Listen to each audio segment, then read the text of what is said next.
bienvenida y agradecemos su presencia en esta conferencia de prensa sobre la nueva Procuraduría Agraria del segundo piso de la Cuarta Transformación que encabeza el Procurador Agrario, el ingeniero Víctor Suárez Carrera. Buenos días. Saludamos al equipo directivo que nos acompaña esta mañana como parte de los invitados en esta conferencia de prensa. Tenemos al subprocurador general, el licenciado Rodolfo González Muñoz, por acá. También nos acompaña la secretaria general, la licenciada Carmina Enciso Sánchez, la coordinadora general de oficinas de representación, la maestra Yolanda Beatriz Vera Castillo, la visitadora especial, la maestra María Natividad Díaz, la coordinadora general de Organización y Desarrollo Agrario, la ingeniera María de la Luz Rodríguez Morales, el director de Planeación, Evaluación y Supervisión de la Procuraduría Agraria, el maestro Alejo Cabrera Contreras, y el director general de Tecnologías de la Información y Comunicación, el licenciado Daniel Cruz Ortiz. Y yo me presento, los saludo con mucho gusto, Erika Ramírez, soy la directora de Difusión y Educación Agraria. ¿Qué les parece si comenzamos escuchando el mensaje del Procurador Agrario, el ingeniero Víctor Suárez Carrera, quien encabeza el diseño del programa estratégico de esta Procuraduría? Adelante, Procurador. Muchas gracias, Erika Ramírez. Muy buenos días a todas, a todos. Les agradecemos mucho su presencia a esta conferencia de prensa en la que vamos a informar acerca de un cambio radical que ha experimentado la Procuraduría Agraria en el gobierno de la presidenta Claudia Sheinbaum Pardo, lo que llamamos la nueva Procuraduría Agraria, la Procuraduría Agraria del segundo piso de la Cuarta Transformación. Como saben ustedes, la Procuraduría Agraria es la institución que por mandato constitucional y de la ley agraria tiene como encomienda la defensa de los derechos de los ejidos y comunidades de todo el país, así como de los derechos de los ejidatarios y comuneros en lo individual.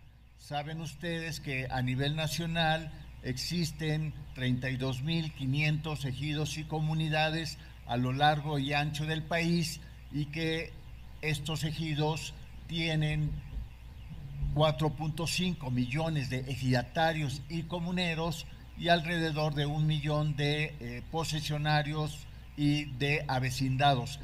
Entonces estamos hablando de un universo de 5.5 millones de titulares de derechos agrarios en todo el país y que también estamos hablando de que en los ejidos y comunidades habitan alrededor de 25 millones de personas en todo el territorio nacional.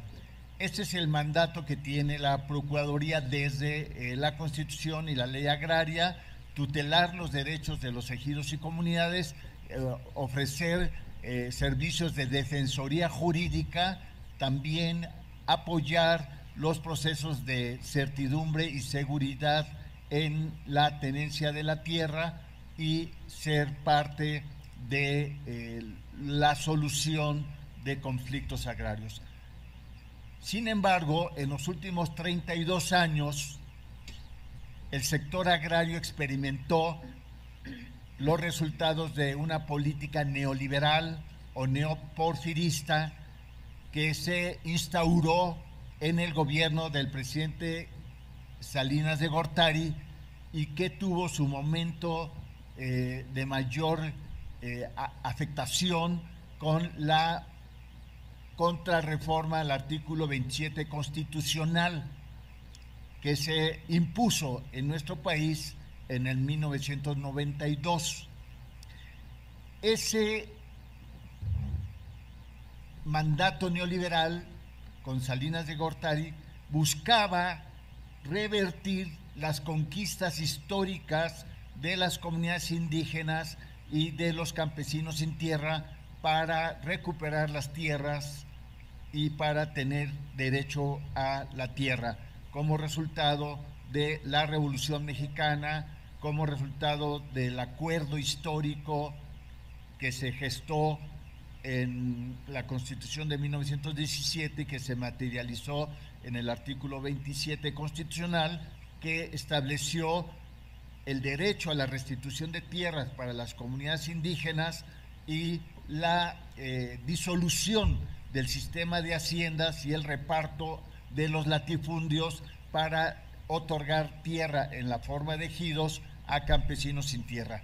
Este gran proceso revolucionario y de lucha social por la justicia, por la tierra, por la libertad, y a lo largo de varias décadas, después de la revolución, después de la Constitución de 1917, tuvo un impacto muy fuerte durante el cardenismo en el reparto agrario de 1934 a 40 y siguió a lo largo de las siguientes décadas.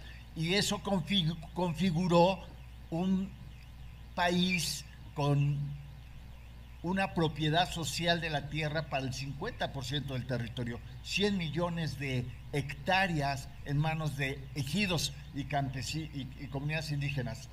¿Cómo fue esta transición de comunidades indígenas y campesinos sin tierra y sin derechos, prácticamente población cuasi esclavizada, a tener tierra, tener libertad, tener derechos? Fue una gesta histórica, un cambio trascendental, pero bajo el neoliberalismo que se impone en 1982 en México y que tiene su momento de máxima radicalización o radicalidad con Salinas de Gortari, se plantea poner fin a esta etapa de justicia social y avanzar hacia la privatización de los ejidos y comunidades para que la tierra vuelva a ser mercancía, pueda ser objeto de compra-venta en el mercado y pueda volver a acumularse y concentrarse la tierra, el territorio, el agua, los bosques en pocas manos. Es un proceso que plantea también la idea de que los campesinos y comunidades indígenas ya no forman parte del proyecto nacional, sobran y tienen que desalojar el territorio rural para irse a las ciudades, para irse a la migración a Estados Unidos y también para volver a concentrar las tierras y los bosques, las aguas en pocas manos. Es el neolatifundismo, neoporfirismo, con barnices de modernidad en un contexto de apertura del país hacia los mercados globales, la firma del Tratado de Libre Comercio con América del Norte y la idea ideológica que plantea Salinas de que los campesinos ya son mayores de edad y que ya no requieren la tutela del Estado y que pues cada quien se rasque con las propias uñas. Y si no pueden sobrevivir como agricultores, como campesinos, pues que se dediquen a otra alternativa, migren y se vayan. Y ese fue el principio de un abandono sistémico al campo mexicano, a los ejidos y comunidades, que estuvo acompañado de la supresión de las dependencias y entidades de fomento al campo que se construyeron pues desde la Revolución hasta los 80s. Se complementa con la disminución de los presupuestos al campo, se complementa con la concentración de los subsidios en pocas manos, y el resultado de todo esto es una profundización de la desigualdad, una profundización de la pobreza, una profundización de la dependencia alimentaria, una erosión de la cohesión social en los ejidos y comunidades y un alejamiento del Estado con los campesinos, un vacío que propicia que ese vacío lo ocupe el crimen organizado en los territorios rurales del país.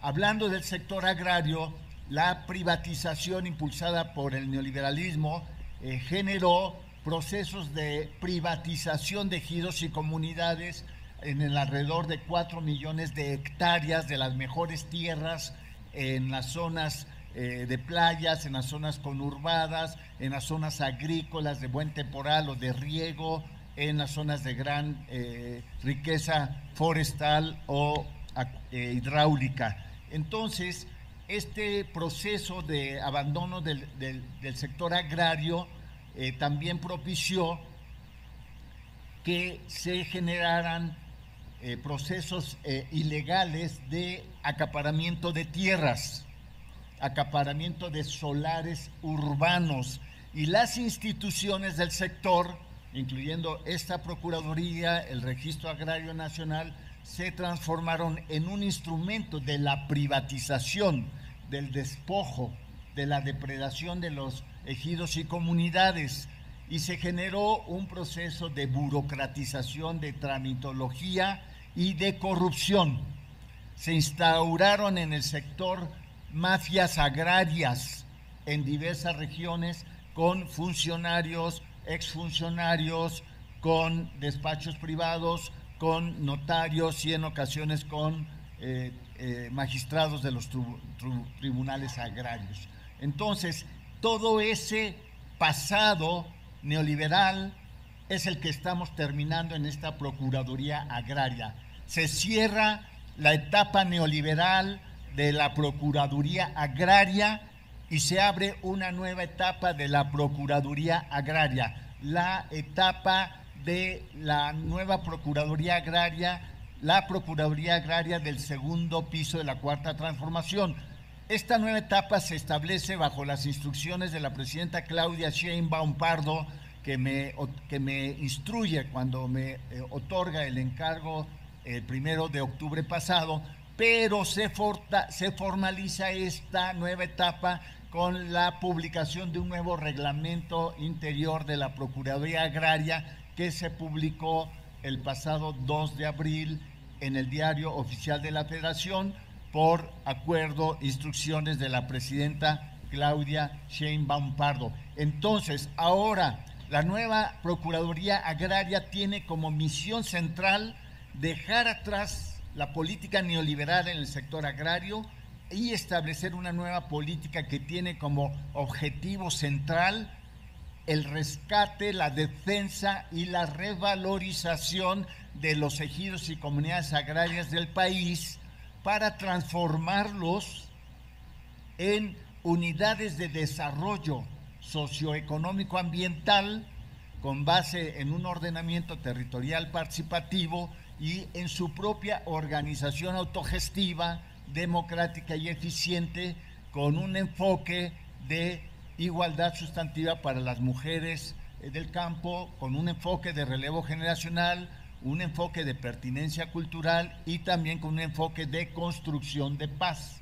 Esa es la misión central de la nueva Procuraduría, y para eso el centro de nuestro trabajo va a estar en regresar al territorio y regresar al seno de los ejidos y comunidades, porque la Procuraduría en esta época neoliberal se replegó a las oficinas, se burocratizó, se alejó de los ejidos y comunidades y se confabuló con los intereses dedicados a la privatización y al despojo de ejidos y comunidades, bajo la idea neoliberal de que las tierras en manos campesinas e indígenas son tierras en manos muertas, como en el porfiriato, que había que ponerlas en manos vivas, en manos privadas. Entonces, ahora nosotros ponemos en el centro a la reorganización interna de cada ejido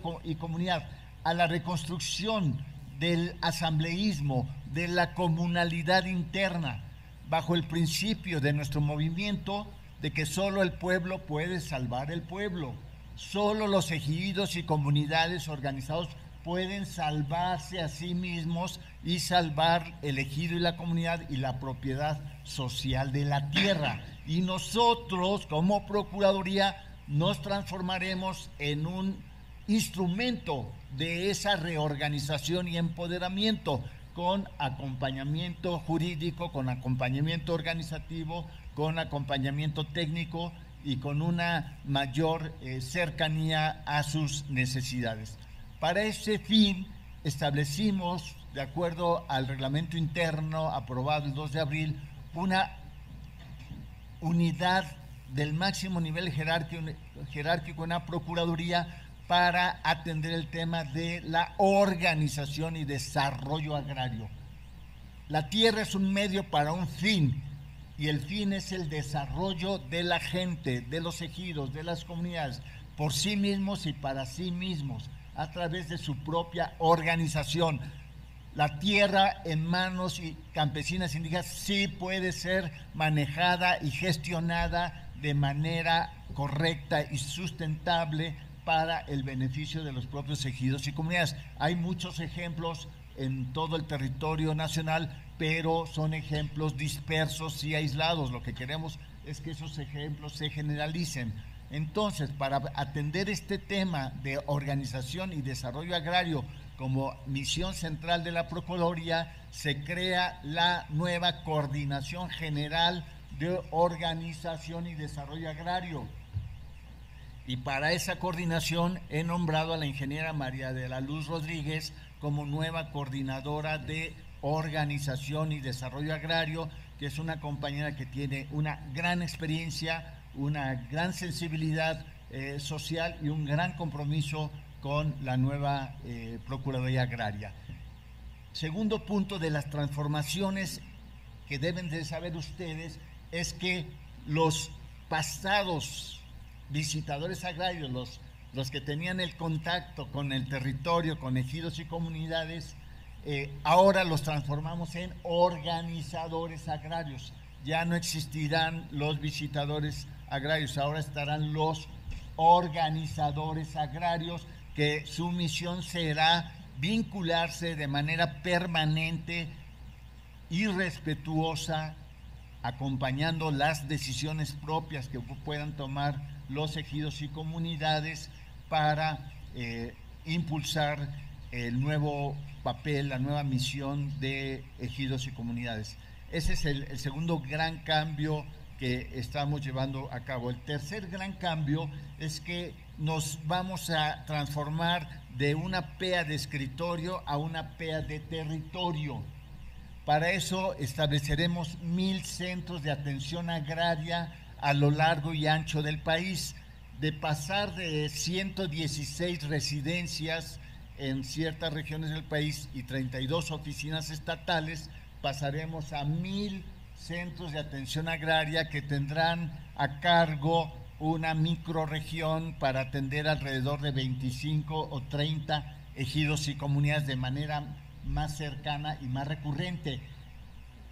Evitar lo que hoy ha sucedido, que la gente tiene que ir a las residencias, a los estados o aquí a la capital para atender sus asuntos, pero no todos los ejidos y comunidades pueden trasladarse. Un tema de dinero, de tiempo, de contactos, y muchas veces no hay justicia agraria para la mayoría de los ejidos y comunidades, y en ese proceso de distanciamiento entra los intermediarios, los coyotes, los despachos, entra la corrupción y el control político también sobre ejidos y comunidades. Entonces hemos tomado esta decisión, que además no tiene impacto presupuestal, con el mismo presupuesto, el mismo personal, nos desplegaremos, nos iremos a territorio, y lo que importa es que sepan ustedes que en cada SEDA, Centro de Atención Agraria, estará permanentemente un organizador agrario o un abogado agrario para la atención de las necesidades de cada uno de los ejidos y comunidades y cada uno de los individuos. Pero que sepan también que cada mes en los SEDAS se tendrá una reunión con los órganos de representación y vigilancia de esa microrregión. Es decir, cada mes nosotros estaremos en asamblea con las autoridades de alrededor de 30,000 ejidos y comunidades. Ninguna institución tendrá la cercanía con el sector rural de este país, de manera ordenada, permanente y atendiendo a sujetos colectivos. Y entonces esto va a permitir una atención de mayor eficacia y de mayor cercanía, una mayor capacitación a todos los núcleos agrarios, una mayor información de muchos otros programas del gobierno federal para converger todos los instrumentos y programas para el objetivo central de esta etapa, que es impulsar el autodesarrollo económico y ambiental de ejidos y comunidades, para lo cual también hemos firmado ya convenios con la Comisión Nacional de Áreas Naturales Protegidas, hemos firmado convenios con otras instituciones. El próximo jueves firmamos un convenio con la Secretaría de Turismo para impulsar proyectos de turismo comunitario en ejidos y comunidades, etcétera. Vamos estableciendo todo eso. Entonces, este es el tercer gran cambio que quiero anunciarles: 1,000 centros de atención agraria en todo el país. Cuarto nivel de la transformación, el nuevo sistema jurídico agrario. Tenemos nosotros actualmente 250 abogados y abogadas agrarias. Sin embargo, necesitamos actualizar a esos abogados y abogadas para que, primero, estén más cerca del territorio, van a estar en OCEDAS también. Dos, se actualicen en los ámbitos del derecho vinculante al derecho agrario, como es el derecho ambiental, el derecho a pueblos indígenas y afromexicanos, los derechos humanos y los derechos vinculados a la reforma constitucional para garantizar la igualdad sustantiva de las mujeres. Entonces, esta nueva configuración e interacción de diversos ámbitos del derecho, pues necesitamos que los abogados nuestros que se formaron y se ejercitaron solamente en el derecho agrario de 1992, pues ahora se actualicen y también tengan una mejor capacidad de defender a los ejidos y comunidades ante, por ejemplo, ante las empresas mineras, ante las empresas forestales, ante las empresas inmobiliarias, ante los daños ambientales que se puedan impulsar o impactar en ejidos y comunidades. Y también vamos a desarrollar, esto lo hicimos ya en coordinación con el Tribunal Superior Agrario, un proceso de capacitación y certificación para todos nuestros abogados agrarios. Un quinto elemento de transformación es, estamos impulsando como Procuraduría Agraria la creación de un Centro Nacional de Mediación y Conciliación Agraria, porque todos los problemas ahora de ejidos y comunidades se judicializan y van a los tribunales agrarios, pero los tribunales agrarios no tienen capacidad de atención a esos problemas. Hay un rezago a la justicia agraria impresionante. Desde 1992 se habla de acabar con el rezago agrario. 30 años después el rezago agrario no se acaba y se aumenta. Bajo ese sistema nunca va a ser posible que la justicia llegue pronta y expedita y gratuita a todos los núcleos agrarios. Entonces necesitamos cambiar el esquema y darle fuerza a ejidos y comunidades para que dentro de ejidos y comunidades se establezca un primer nivel de conciliación y mediación agraria y un segundo nivel a nivel de un centro estatal de mediación, conciliación y arbitraje, y un tercer nivel a nivel nacional. Pero para esto necesitamos una reforma legal que haga que no podrá establecerse una demanda ante un tribunal agrario si antes no se agota un proceso conciliatorio, como se establece en otros ámbitos del derecho, como el derecho laboral, etcétera, etcétera. Entonces, esto es para avanzar en el empoderamiento de las capacidades propias de ejido y comunidad, pero también para quitarle presión a los tribunales agrarios. Un siguiente elemento de transformación es la simplificación y digitalización de trámites y servicios de la Procuraduría Agraria y del sector agrario. Como saben ustedes, en estos años se generó una tramitología impresionante que hace que solamente los expertos puedan entender cómo se llevan a cabo los procesos para lograr ciertos servicios, ciertos resultados, y es ahí donde entra toda la burocracia, es ahí donde entran los coyotes, es ahí donde entran los despachos y es ahí donde entra la corrupción y se aleja y se hace imposible que la gente tenga acceso a los servicios. Por eso, en coordinación con la Agencia Nacional de Transformación Digital, ya en la Procuraduría hemos hecho un proceso de simplificación de trámites y servicios que nos ha permitido reducir de 32 trámites a 13 trámites, nada más. Sin embargo, ese proceso de simplificación se publicó en el Diario Oficial de la Federación, si no me equivoco, el 13 de ¿qué día fue? 13 de mayo, Diario Oficial de la Federación, publicamos ese acuerdo de simplificación. Ya es obligado para nosotros.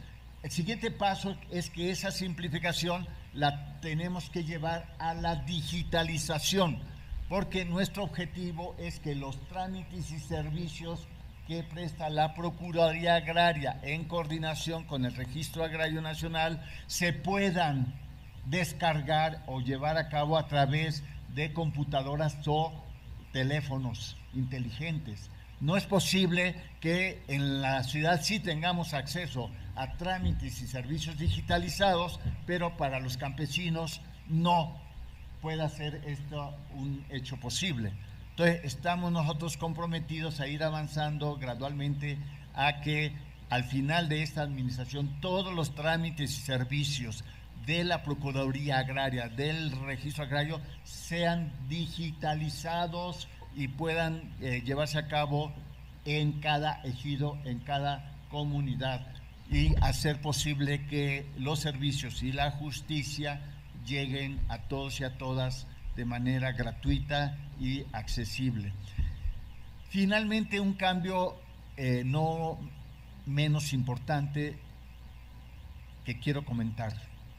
Tenemos el compromiso en la nueva Procuraduría de acabar con la corrupción y entregar al 2030 una Procuraduría Agraria con cero corrupción, cero acoso laboral, cero acoso sexual. Entonces, esto es muy importante porque con corrupción no hay transformación.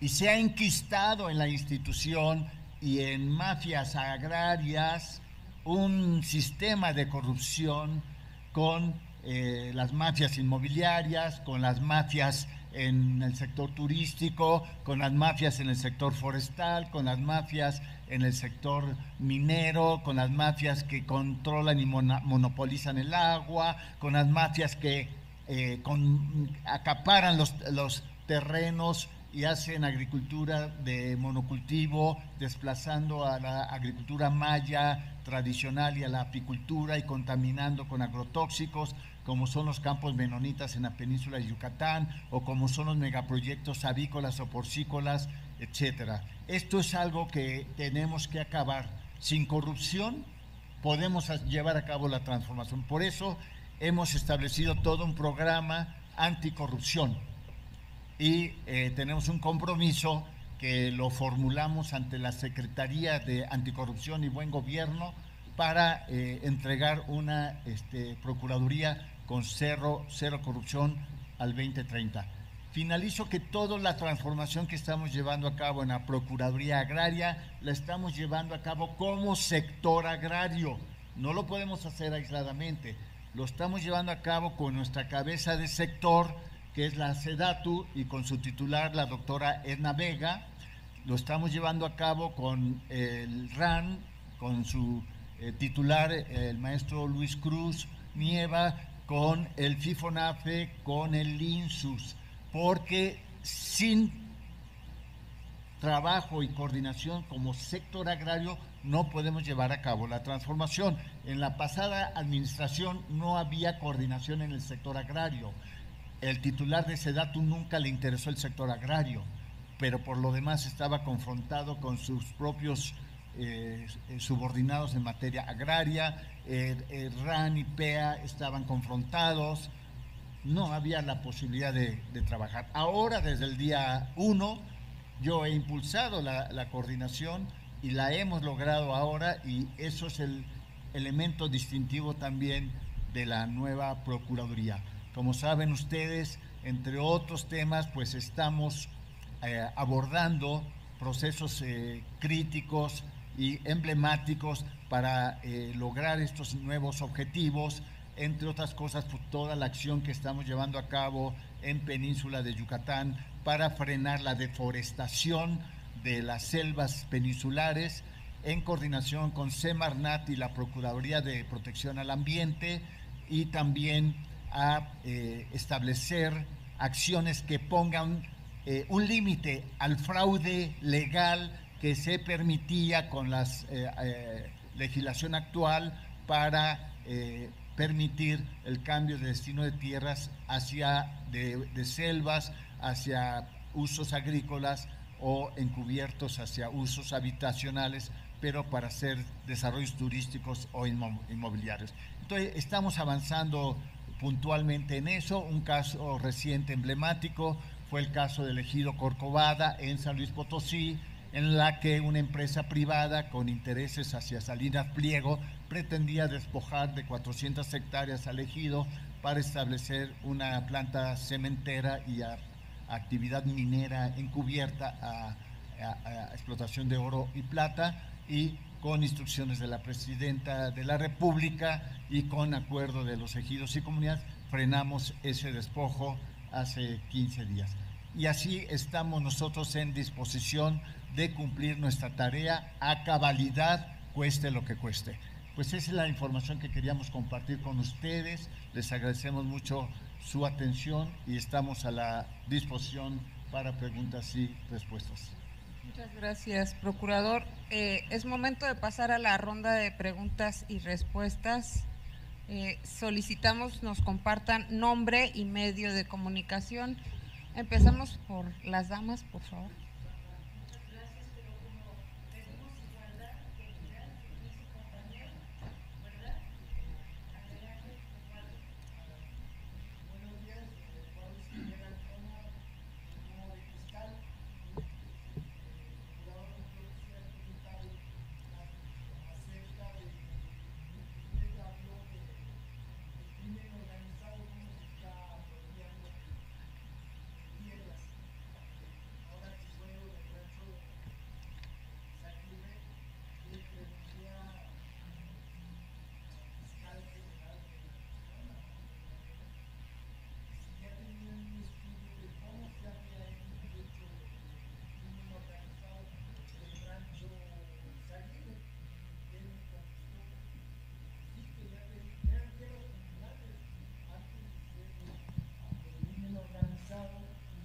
Que tenían todo, pero no me lo podía decir por la secrecía.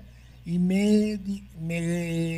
también me dijo que no solo es fuera que nomás fuera el rancho Izaguirre, que había muchos en todo el país que se habían apropiado de estas tierras. Entonces yo quisiera preguntarle si hay un acercamiento con la Fiscalía de parte de la Procuraduría para recuperar todas estas tierras para los campesinos. Esa sería mi pregunta. Sí,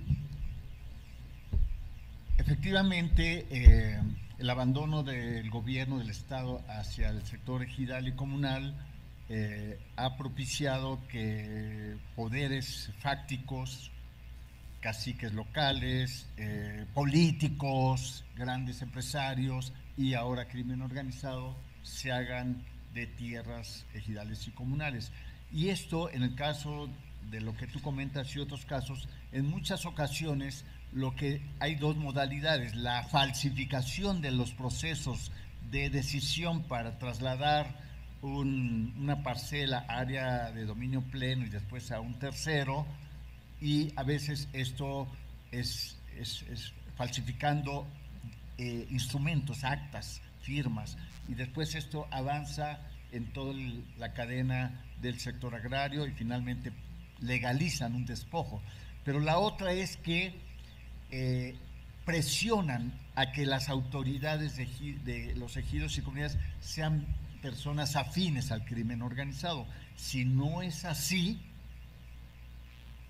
la persona que recientemente, yo he conocido varios casos en que imponen, dice, quien va a ser, la única planilla va a ser tal y cual, pero en una ocasión un ejido se anotó una otra planilla y ganó. Al pocos días fue asesinado el nuevo presidente del comisario ejidal. O sea, estamos viviendo un tema más complejo, que es un tema no solo de carácter agrario, sino es un tema de seguridad nacional. Y para eso entonces nosotros tenemos unas mesas de atención a conflictos agrarios de esta naturaleza en la Secretaría de Gobernación, que implica diversas entidades de la seguridad nacional, de la seguridad pública, en donde se ven casos como el que tú mencionas, se ven casos como el tema de la tala ilegal en bosques y selvas de todo el país, en donde pues es el crimen organizado.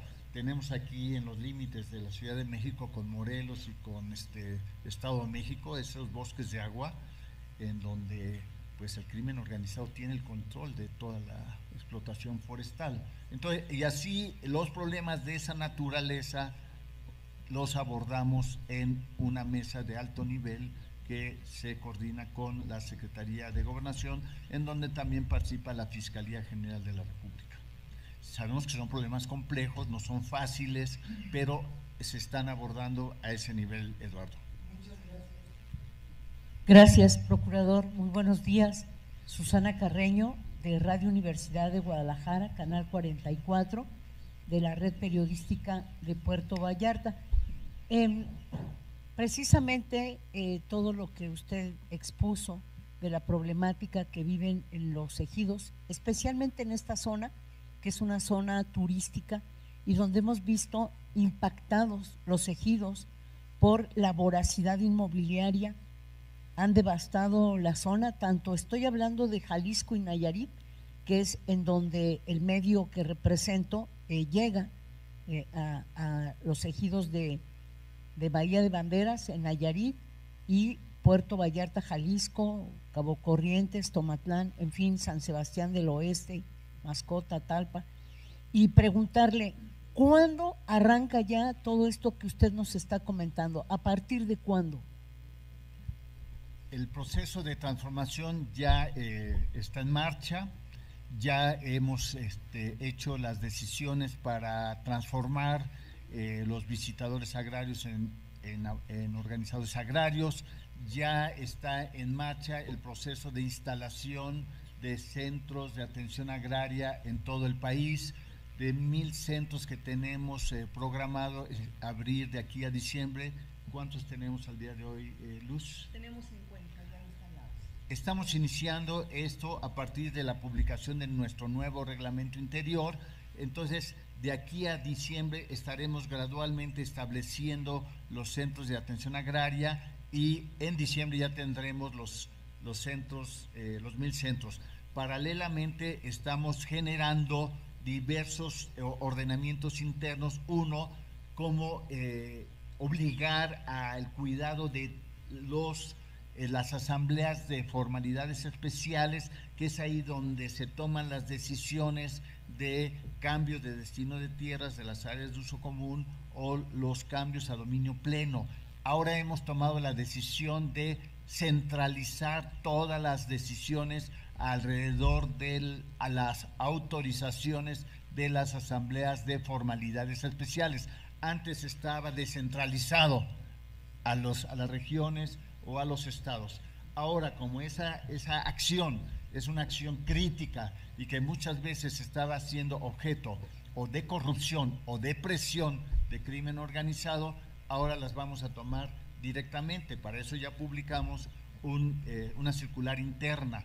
Estamos también por publicar una nueva circular entre el RAN y la PEA para poner un freno a los procesos fraudulentos de reconocimiento de avecindados en ejidos y comunidades, que son los que van permitiendo gradualmente que intereses externos de inmobiliarias, de empresas, crimen organizado o de exgobernadores o exsenadores o diputados se hagan de el derecho a ser reconocidos como avecindados. Como saben ustedes, hoy aparentemente yo con una carta del presidente municipal o del comisario ejidal, pues yo me puedo hacer reconocer como avecindado, pero hoy tenemos que hay personas avecindadas en 20, 25, en 30 ejidos diferentes y que se han hecho del acaparamiento de parcelas y de solares urbanos. Son fraude a la ley, pero se venden las constancias de avecindamiento. Entonces nosotros estamos cerrando eso para que algo tan sencillo que no se ha hecho en el pasado se exija. El instrumento de confirmación de la calidad de avecindados es el INE. El INE. No puede haber personas que tengan dos o más INES y otros elementos, pero poco a poco, todavía sin modificar la ley agraria o la Constitución, estamos cerrándole paso a los procedimientos de acaparamiento, despojo y descomposición de los ejidos y comunidades, Susana. Muchas gracias, procurador. Y bueno, la corrupción ha generado impunidad. ¿Cómo van a hacerlo tanto al exterior como al interior del propio sector? Eso por un lado. Y por otro, ¿cómo van a medir ustedes? ¿Cada cuándo estarán midiendo los resultados de esta nueva Procuraduría Agraria? Es por mi parte. Buena pregunta, Susana. Primer punto, desde que llegamos cambiamos a la mayor parte de los titulares de las oficinas de representación de la Procuraduría en todos los estados. Primera decisión. Segunda decisión, integramos un equipo central que aquí lo tienen ustedes presente, que son compañeros y compañeras del más alto nivel de honorabilidad, compromiso y profesionalismo, y eso es el principio de la transformación. Estamos ahora evaluando los siguientes niveles en los territorios, que son los subrepresentantes jurídicos operativos, jefes de departamento. Estamos evaluando a los 116 jefes de residencia y estamos asimismo en una última etapa evaluando a los organizadores agrarios y abogados agrarios. Por otro lado, hemos creado por primera vez en esta Procuraduría una dirección de planeación, evaluación y seguimiento. Esta dirección, que está a cargo del maestro Alejo Cabrera, va a hacer las funciones de la evaluación y seguimiento de lo que aquí estamos planteando, además de lo que deba de hacer por sus propias funciones el propio órgano interno de control de la PEA. Pero también lo que estamos haciendo es que en los 1000 centros de atención agraria, cada mes se van a reunir los órganos de representación y vigilancia y vamos a abrir ahí un punto de quejas y denuncias hacia el comportamiento de la institución o de los servidores públicos. Finalmente, tenemos que todos los servidores públicos hemos firmado una carta compromiso donde asumimos la responsabilidad de evitar las prácticas y comportamientos asociados a la corrupción, al acoso sexual y laboral. Es una tarea compleja, no va a ser fácil, pero es la determinación que yo tengo y es mi compromiso de entregar una institución con cero corrupción al 2030. Sí, buenos días. Ernesto Perea, de Imagen Agropecuaria. A mí me gustaría, procurador, que me diera una idea de cuánto es el rezago agrario en México, el tamaño. Tenemos años, ¿no?, de que se va a acabar el rezago, ¿verdad? ¿Y cuáles son las metas en este sentido de la Procuraduría al término del sexenio? Y por otra parte, si pudiéramos ubicar estos focos rojos en materia de conflictividad agraria, donde se va a centrar esta nueva política de la que usted habla. Y finalmente, si pudiera darnos una opinión sobre este proceso que se está dando en algunas dependencias de la SADER, que es la desaparición de instituciones como el Inca Rural o el FIRCO, ¿no?, que también son de los que están en la mira para desaparecer, cuando se había hablado de que se quiere detener esta desaparición de instituciones que atienden al sector, ¿no? Gracias. Muchas gracias, Ernesto, y felicidades por tu trabajo en imagen agropecuaria. Hay temas de rezago agrario que competen a la Procuraduría Agraria. En particular, hay 4 servicios que competen a nuestra institución, que son la renovación de órganos de representación y vigilancia en 32,000 ejidos y comunidades. 2, la actualización de reglamentos ejidales o estatutos comunales en 32,500 ejidos y comunidades. 3, la actualización de padrones de ejidatarios y de comuneros. Y 4, la lista de sucesores. Entonces, estos 4 servicios que son muy demandados, en 3 años nosotros evitaremos el rezago. Gradualmente, porque hay temas que están vinculados también al Registro Agrario Nacional, como es el tema de la actualización de padrones y la lista de sucesores. Hay otros temas del rezago agrario que competen a los tribunales agrarios. Te puedo dar una idea general. Hoy los 51 tribunales agrarios reciben cada año alrededor de 50,000 casos, Rodolfo. 50,000 casos. 50,000 casos, pero esos casos están vinculados a 10 o 20 años, o 5, o 3, o 4, diversos problemas están acumulados ahí como un rezago muy complejo.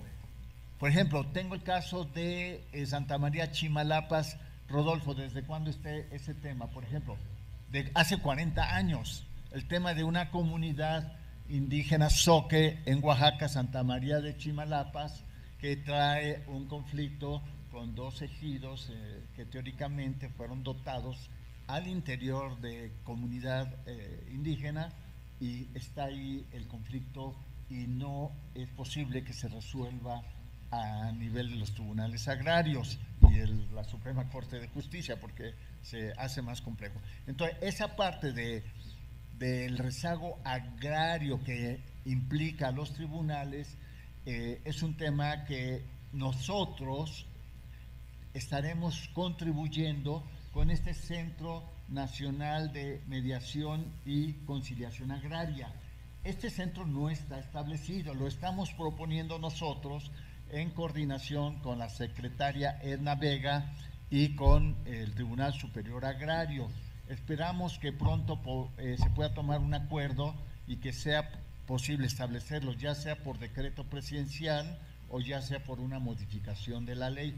Este hecho en sí mismo permitirá de manera muy significativa, yo creo que si logramos establecer este año este centro, al final del 2030 estaremos abatiendo fácilmente el 50% del rezago agrario que está en los tribunales agrarios. Por otro lado, tenemos focos rojos, conflictos agrarios muy graves en diversos estados de la República. Uno de esos focos rojos está aquí en los límites de Morelos, Ciudad de México y el Edomex, donde tenemos la comunidad de Huitzilac, la comunidad de Ocuilan, la comunidad de San Juan Atzingo y algunas otras comunidades del sur de la Ciudad de México. Ahí tenemos un foco rojo, donde tenemos tala inmoderada en el bosque de agua, tenemos especulación inmobiliaria con mucha fuerza y control muy significativo de crimen organizado en el territorio. Eso se está atendiendo también en una mesa especial de alto nivel. Por otro lado, en Oaxaca tenemos alrededor de 15 focos rojos agrarios que básicamente son conflictos entre comunidades y son conflictos muy añejos. Esos conflictos que han generado sobreposición de límites en los polígonos comunales y que tienen que ver con interpretaciones diferentes sobre sus títulos virreinales de la época y también en algunos casos hay también presencia de crimen organizado. Entonces estamos también atendiendo esos focos rojos de Oaxaca como un tema especial en una mesa coordinada por Gobernación.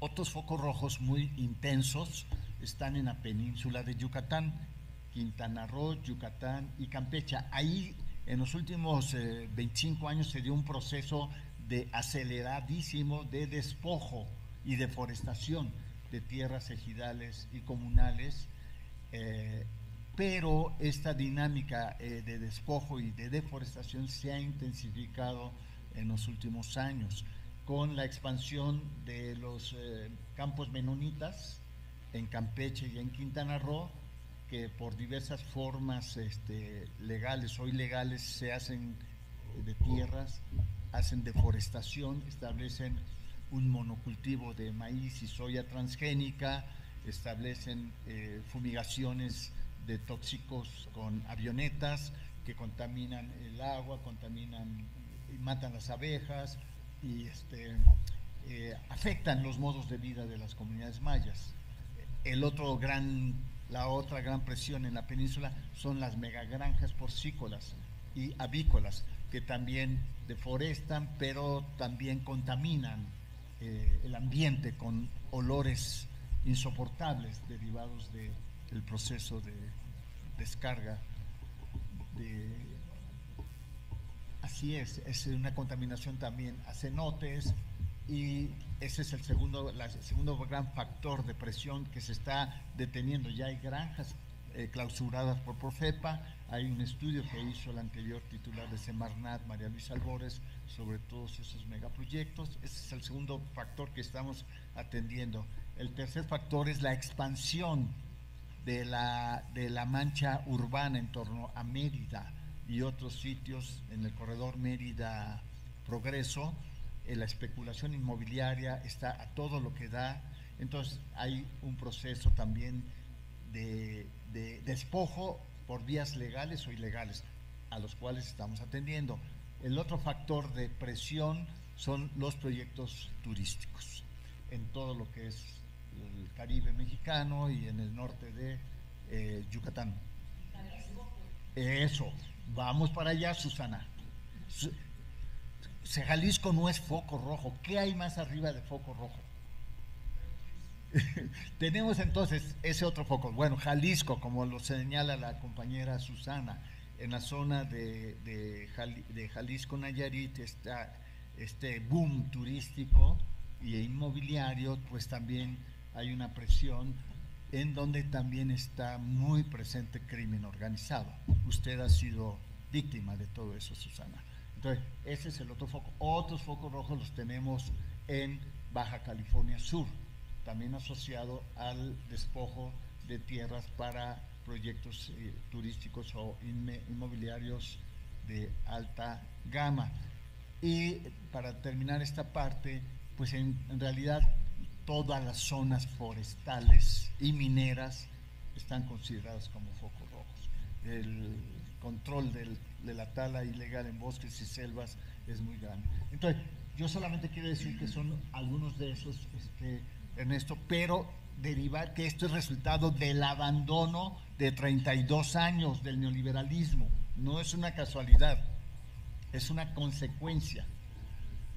Y por lo tanto, enfrentamos un problema complejo que va a tardar tiempo en atenderse, pero de manera integral como gobierno lo estamos haciendo. Ahora, respecto a la liquidación de algunos organismos, tenemos que reconocer que la administración pública en general y del sector agroalimentario en los últimos años se burocratizó La mayor parte del presupuesto va a sostener burocracias que no se reflejan en servicio y bienestar a la gente. Y es el caso de la Secretaría de Agricultura, donde yo fui subsecretario. Y le dimos la vuelta a eso, porque el presidente López Obrador hablaba de que la burocracia era un elefante reumático, mañoso, echado, y que transformar esa burocracia iba a costar tiempo. Entonces, prefirió darle la vuelta para operar directamente. Entonces, es el caso de la Secretaría de Agricultura, mucha burocracia, mucha estructura, muchos sectores que no tienen servicio concreto. Pero pues hay decisiones que ya, organismos que ya dejaron de funcionar desde hace muchos años. No es que ahora se va a desaparecer. FIRCO prácticamente estaba en estado de inanición, ya estaba en coma, lo mismo que INCA. Así que no va a tener gran efecto esa supresión desde mi punto de vista. Hoy lo que necesitamos hacer, según yo, es lo que estamos intentando hacer como Procuraduría, que con los recursos existentes nos volquemos al territorio, a servir a la gente en el territorio y no desde las oficinas. Es mi punto de vista, Ernesto. Sí, soy Gloria Leticia Díaz y vengo de la revista Proceso. A mí me deja con un montón de preguntas, pero para hacer algunas, para que me explicara un poco cómo va a ser esta cuestión de la operatividad, operativamente, cómo va a estar trabajar esto de los centros de atención, porque dice que son 1000 y no van a implicar presupuesto. ¿Cómo es que no van a implicar presupuesto? ¿Dónde va a ir la gente? O sea, van a estar en la calle, eso por un lado. Luego, otro sobre los tribunales agrarios. Los tribunales agrarios tengo entendido que no se van a someter a votación en esta elección. Entonces, ¿de qué manera todo este esfuerzo que está haciendo la Procuraduría y que van a hacer todas estas instituciones se van a enfrentar a este tipo de institución, estas instituciones de los tribunales agrarios, en donde estas reformas que tienen que ver con la elección de magistrados, tengo entendido que no se va a dar? Entonces, pues ¿cómo se volvería un círculo vicioso, ¿no? Un poco esto de que yo hago por aquí trabajo, por allá me lo paran, cosas así.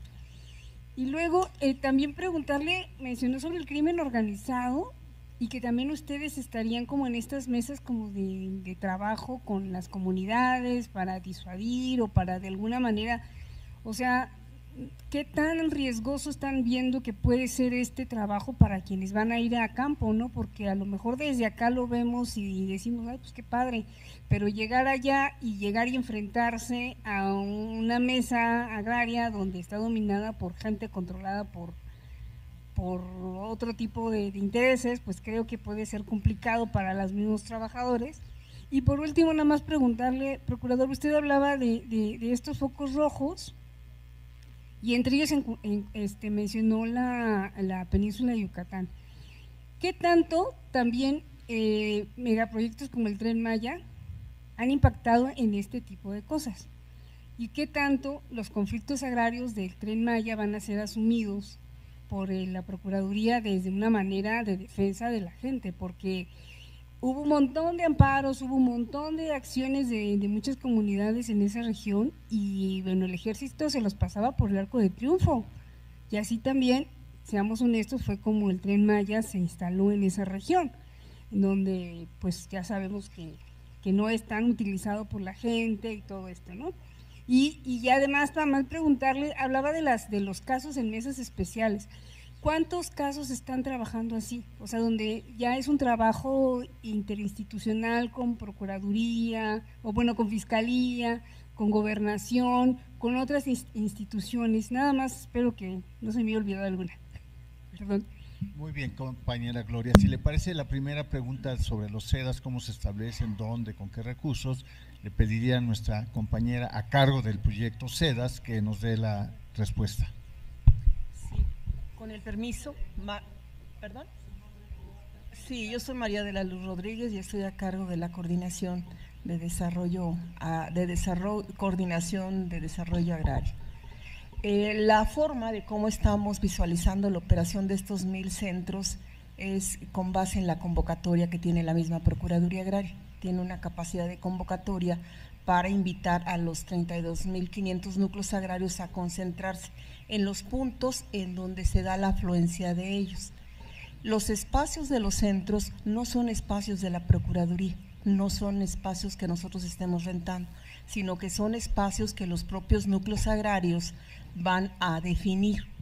Entonces, por eso comentaba el procurador, no tiene impacto presupuestal porque la propia gente define el espacio en donde se va a dar esta asamblea comunitaria y justamente van a hablar de los problemas que ellos tienen. Hoy en día tenemos el gran problema que existe en los ejidos y comunidades por todo este proceso de privatización, es que se descompuso la vida orgánica de muchos de ellos. Anteriormente la Ley Federal de la Reforma Agraria establecía que por lo menos una vez al mes. Hoy en día hay ejidos donde ya no se da esa vida comunitaria, entonces tenemos que iniciar nosotros a fortalecer esa vida orgánica, pero a través de las asambleas comunitarias. No tiene costo, la misma gente ahorita es la que está proponiendo los espacios, espacios que a veces hay casas ejidales muy bien equipadas, en donde ellos deciden aquí se pone el centro, aquí hacemos el arranque e iniciamos todo este proceso, porque hay un proceso de capacitación hacia ellos sobre cómo llevar a cabo la defensa propiamente de su territorio y cómo fortalecer la vida orgánica del núcleo agrario. Aquí el reto más importante es transformar a nuestros ex visitadores agrarios en este nuevo esquema de defensa del territorio y sobre todo de la vida comunitaria. Entonces ahorita no tiene costo porque quienes definen los espacios es la propia gente de los comisariados ejidales de la microrregión. Muchas gracias, Luz. La gente está contenta y dice, yo quiero que aquí se instale el centro, yo ofrezco mi casa ejidal, presidencias municipales, yo quiero que aquí se pongan los centros coordinadores del INPI también, o sea, les está generando mucho gusto porque nos estamos trasladando al territorio. Entonces, no cuesta nada, es el personal que ya está con nosotros, pero antes estaba recluido en las oficinas, ahora se va a territorio con su vehículo, sus gastos de operación, su computadora y su impresora digital para desde ahí estar atendiendo, resolviendo y programando actividades en la semana para su área de atención. Lo de los tribunales unitarios, pues después de la elección judicial algo habrá que suceder, pero todos estamos en lógica de transformación. Las instituciones hoy son disfuncionales a los intereses de la gente y del país. Entonces todos tenemos que tener una transformación. Nosotros la estamos asumiendo motu propio.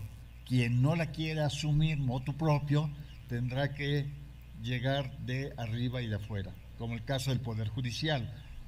Sí tenemos amenazas, Gloria, sí tenemos amenazas. Ayer mismo una compañera, la titular de la oficina de Morelos, me manda un jefe de residencia, recibió una amenaza de muerte por haber participado en un proceso de la elección de autoridades, órganos de representación y vigilancia, en la que quedó no la gente del crimen local, sino alguien que representaba los intereses de la gente. Entonces, eso lo vamos a estar viviendo todo el tiempo. Una instrucción mía es cuidar ante todo la integridad física de todo el personal, no exponerse, pero nuestra obligación es llevar a cabo los servicios y las tareas en la transformación, y lo vamos a hacer con todo cuidado, con toda responsabilidad, pero sí lo vamos a hacer. Antier mismo en el Istmo de Tehuantepec, pues mataron a uno de los dirigentes que está muy involucrado a una de las comunidades en el corredor transísmico. Es el tema de la disputa y el despojo de los territorios, donde hay intereses muy poderosos, pero no por eso pues vamos a detenernos. Tenemos la obligación de transformar el sector agrario y lo vamos a hacer con todo cuidado y con toda la responsabilidad.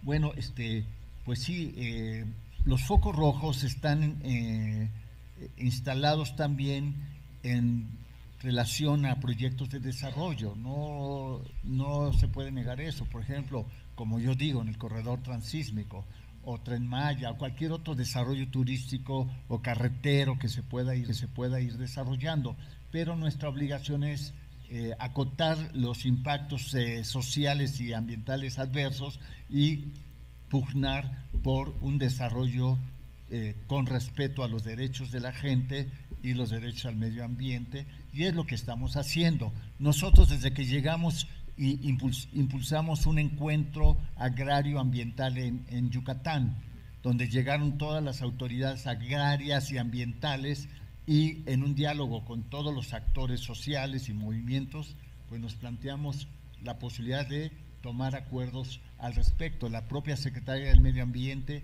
ha estado muy cercana, la propia titular de la Profepa, Mariana Boy, ha clausurado megagranjas, o sea, estamos presentes.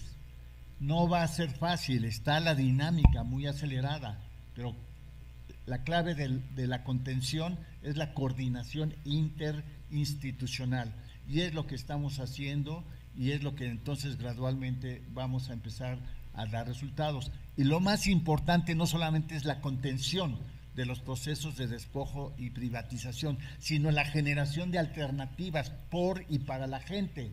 ¿Por qué la gente se ve obligada a vender o a rentar o a desentenderse del cuidado del territorio?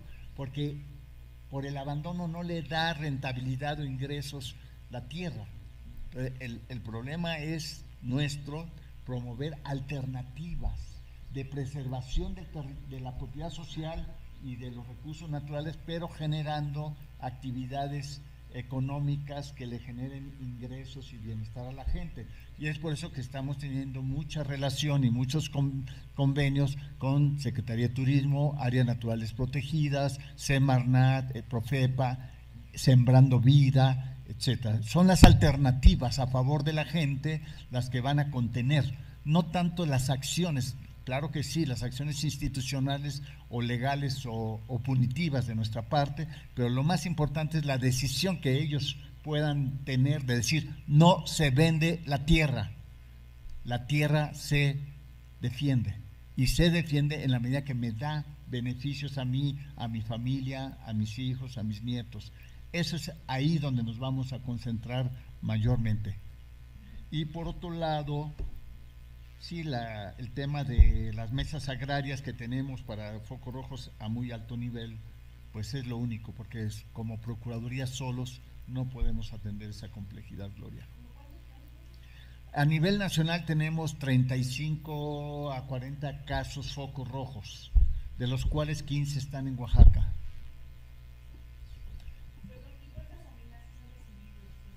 Ay, no te puedo decir, porque si las contabilizo me deprimo y renuncio. Buenos días. Espérame tantito. Es en todos lados permanentemente, de diverso tipo, pero tenemos un protocolo de respuesta y atención a todo eso.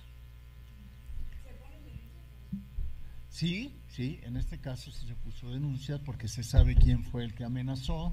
Es una gente que está en la cárcel, pero tiene gente afuera, y sabemos quién es el que amenazó, y se pone denuncia. Buenos días, procurador. Abelardo Medellín, de Astrolabio Diario Digital, en San Luis Potosí. Al final de su exposición habló del tema específico de Corcovada, que hace 2 semanas sufrió la clausura luego de una revisión de Profepa acompañada justamente de la Procuraduría. La semana pasada la presidenta visitó Villa Hidalgo, donde está el ejido de Corcovada, y recibió de parte de los ejidatarios un documento en el cual piden que no se quite el dedo del renglón, pues suponen que puede haber amenazas posteriores a el intento frustrado de obtener la tierra para lo que ellos han sugerido puede convertirse en un proyecto minero disfrazado de un proyecto cementero. La pregunta es: ¿cómo va a continuar la Procuraduría Agraria dando apoyo o colaborando con el Grupo Ejidal de Corcovada para evitar ese acoso privatizador que ya denunciaron a la presidencia la semana pasada? Sí, Primero, reconocer el trabajo que hace Astrolabio en San Luis Potosí en defensa del territorio, el área natural protegida de Sierra San Miguelito, en este caso también la defensa y apoyo y solidaridad con los ejidatarios de Corcovada. Actuamos oportunamente, detuvimos el despojo, enseguida llegó la Profepa, hizo clausuras a ciertas actividades que ya de manera ilegal estaba llevando a cabo la empresa privada, y ahora pues estamos en un proceso de continuar con información y capacitación sobre la ilegalidad del despojo de área de uso común, pero lo más importante es ya en esta etapa generar alternativas productivas a los ejidatarios para el uso de su territorio, para el aprovechamiento de su territorio, porque actualmente las tierras pues son tierras, digamos, de una calidad apropiada a una ganadería de muy baja intensidad, no hay espacio para una agricultura sostenible, entonces hay la necesidad de desarrollar otras alternativas vinculadas a conservación de los recursos naturales, a turismo comunitario, a ganadería regenerativa, a desarrollo de apicultura, de otras actividades que generen empleos e ingresos a la gente. El problema de fondo es cómo frente a los cantos de la sirena de Salinas Pliego, yo te compro la tierra y te voy a dar $1,000,000 por hectárea y eso no lo voy a tener ni en 10 años por actividades ganaderas o agrícolas tradicionales. Entonces, ¿qué necesitamos hacer para frenar esas presiones? No solamente basta el amor a la tierra, que es importante y vital, pero la gente tiene que ver por su vida, por su sobrevivencia, de sus hijos y nietos y nietas. Entonces, no basta la defensa, es importante, pero necesitamos ir adelante con proyectos alternativos, y es ahí donde estamos concentrando acciones con áreas naturales protegidas, con turismo comunitario, con Secretaría de Agricultura, con Sembrando Vida, para generar un paquete de acciones en acuerdo con los ejidatarios para dar un uso productivo y comunitario al territorio. Esa es la mejor defensa frente a presiones especulativas y privatizadoras que no se van a detener. Detuvimos una acción, pero ellos van a continuar con acciones legales o con acciones para comprar y corromper autoridades y ejidatarios o amenazarlos también, porque en esa asamblea llegaron 10 camionetas de la Guardia Civil de San Luis Potosí, llegaron encapuchados para amedrentar a los ejidatarios, pero los ejidatarios se plantaron y nuestra gente estuvo ahí adentro. El ingeniero Álvaro Pineda y su equipo estuvieron ahí presentes en la asamblea, dando la información correcta y frenando cualquier proceso de privatización, y se logró, pero no se va a detener a menos que generemos esas alternativas, y siempre y cuando se mantenga la fuerza y la unidad dentro del ejido con la solidaridad de la sociedad civil y movimientos potosinos. Solo para precisar, la presencia que usted menciona que efectivamente ocurrió de patrullas de la Guardia Civil del Estado en esa sesión que tuvieron los compañeros del ejido, ¿lo considera una presión hacia ellos para que se dieran? Y en un segundo término, como segunda pregunta, al respecto del tema de la Sierra de San Miguelito, ¿cómo inhibir, quizá jurídicamente, las acciones de grupos inmobiliarios que tratan de anular el decreto de área natural protegida por la vía del amparo? Desde luego que la presencia de fuerza pública es una presencia que puede interpretarse para proteger a la asamblea de acciones de provocación de la empresa o ser parte de una acción intimidatoria. Ustedes lo pueden interpretar de mejor manera, pero lo que es un hecho es que no se logró que entraran los abogados de la empresa ni gente externa al ejido. y la asamblea se pudo llevar a cabo ordenadamente bajo la dirección de nuestro titular de la oficina en San Luis Potosí. Por otro lado, ya hay unas acciones que se están coordinando con Comisión Nacional de Áreas Naturales Protegidas. Nosotros somos parte de esas acciones para enfrentar las presiones de los inmobiliarios que pretenden derogar el decreto de creación de la reserva de la Sierra San Miguelito. Pero lo que va a ser más importante, además de lo que hagamos, es que siga el activismo social cada vez más fuerte, más intenso, más masivo, porque solo el pueblo organizado y consciente puede salvar al pueblo. Esa es la clave de todo. Pues si no hubiera nada más… Ay, perdón, adelante, compañero. Gracias, procurador. Buenos días a todos. Nada más para puntualizar de estos focos rojos, casos particulares. En el caso de Corcovada, nada más me gustaría sus declaraciones y sus aclaraciones son muy puntuales, ¿no? Pero en este caso, la comunidad ejidal expresa múltiples preocupaciones. Bien lo dice usted, los intentos por la empresa no desistirán, ¿no? Y una de las preocupaciones que expresan ellos, la comunidad ejidal, es sobre la renta de estos terrenos, ¿no? Que podría ser una de las opciones que podría tener la empresa para poder entrar al ejido y poder trabajar, por así decirlo, ¿no? No sé si nos paremos ahí tantito. Usted sígale hasta donde quiera. Ahora, existe otro caso muy puntual y que también tuvo foco en los medios de comunicación, que es en el ejido de Carrizalillo con la empresa Equinox Gold. Los ejidatarios, hasta donde yo me quedé, pues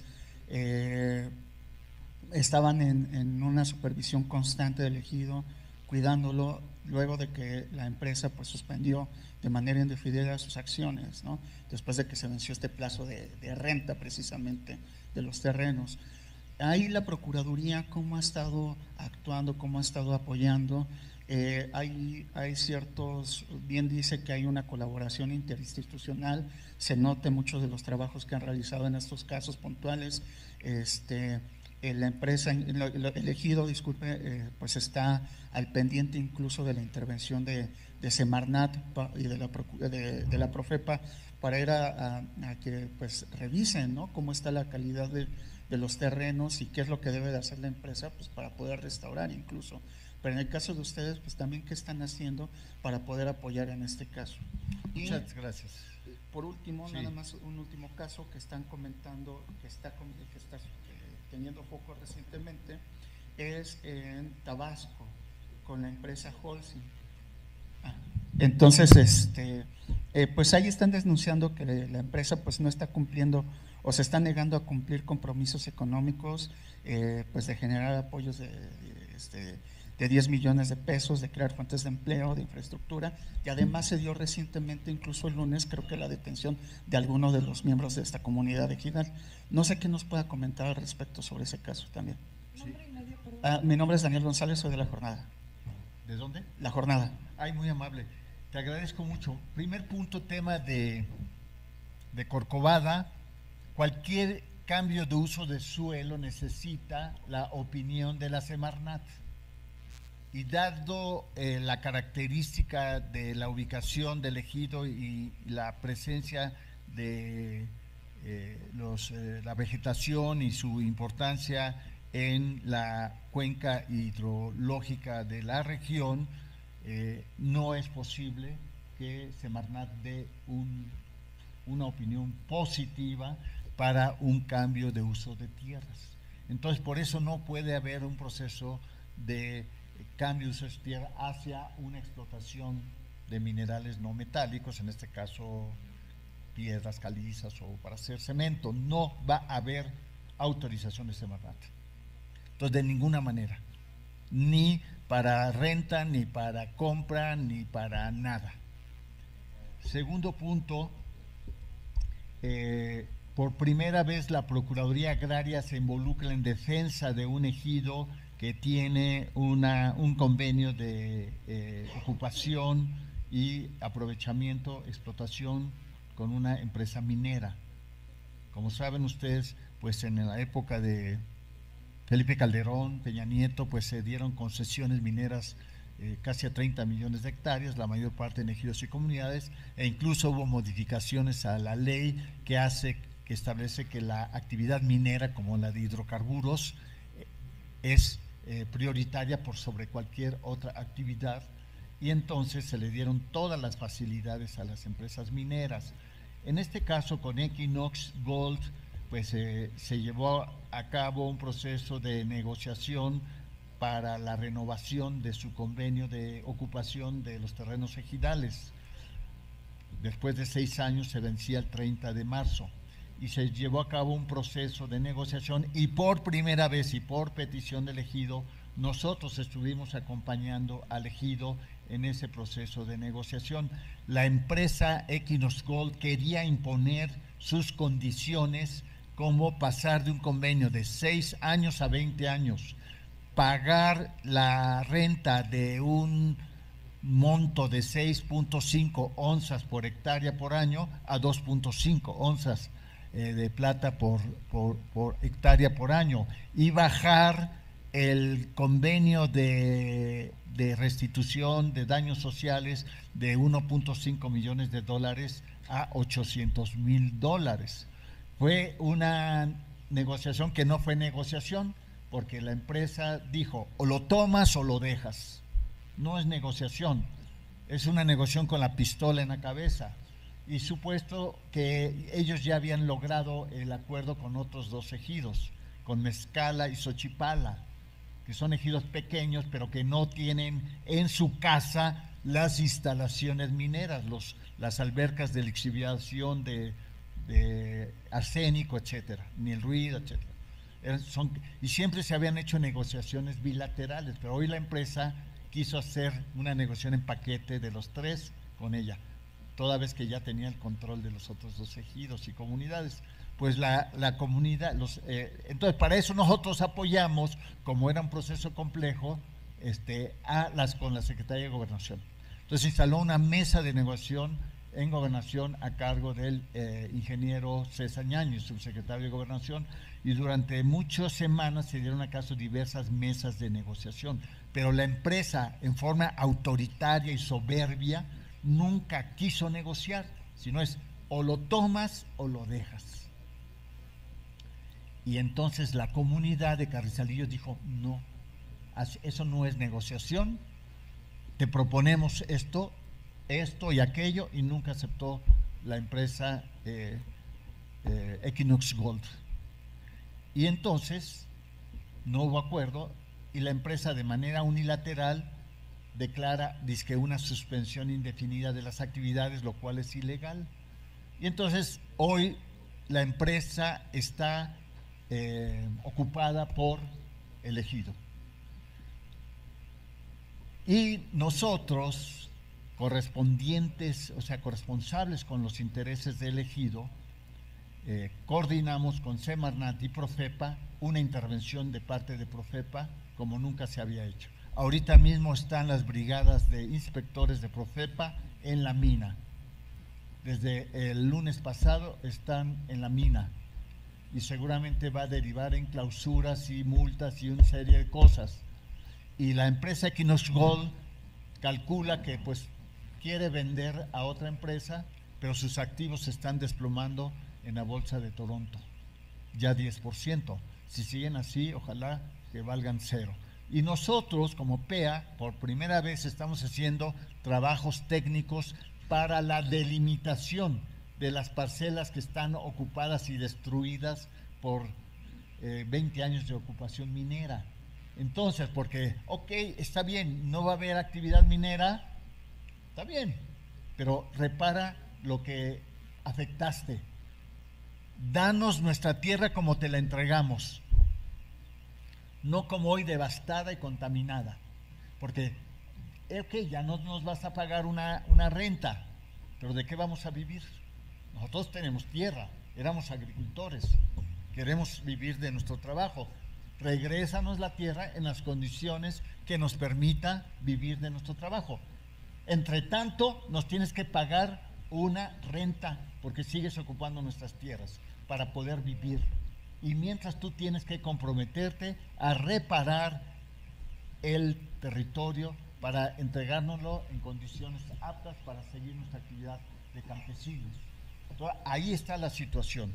Por eso nosotros estamos y vamos a seguir apoyando a Carrizalillo de manera decidida, porque tienen la razón. Ya no es el tiempo de antes donde las empresas mineras hacían y deshacían sobre las tierras campesinas.